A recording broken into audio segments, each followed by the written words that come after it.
الناس في الوقت الحالي بدأت تحن تاني لحكم مبارك من كتر الذل والقرف اللي هم شايفينه. فحسني مبارك لما سمع الكلام ده وعرف ان اراء الناس، ان الناس بدأت تحن له وعايزه ترجع سنينه وزمنه تاني من جديد، فرح وانبسط قوي بالموضوع ده، وبعت رسالة للشعب المصري بيقول فيها: يا شعب المذلة، قريت في المجلة بإنك عاوزني وراجع لحضني.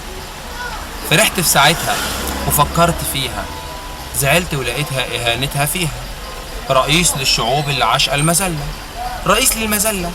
يا ريتني ما شفت الخبر في المجلة. سنين وأنا بسرق ورجالتي تسرق وإنت بتعرق ولكن بتغرق. حاربتك في قوتك، شاركتك في موتك، وإنت بتنعم عليا بسكوتك. ومن حر شمسي مفيش حتة ضلة، ومن طول ظلامي مفيش نجمة طلة. ولسه يا شعبي بتطلب مذلة، يا ريتني ما شفت الخبر في المجلة.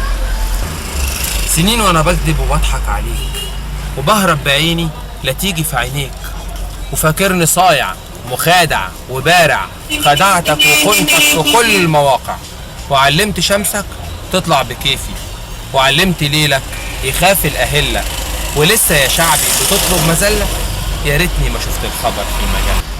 طويت عمري بفخر بحكم الفراعنة، وعارف ان هختم حياتي بطعنة، لاني حكمته بأسوأ وظلمته. فلازم هيغضب يرجع كرامته، ويسقر لنفسه واهله وماله.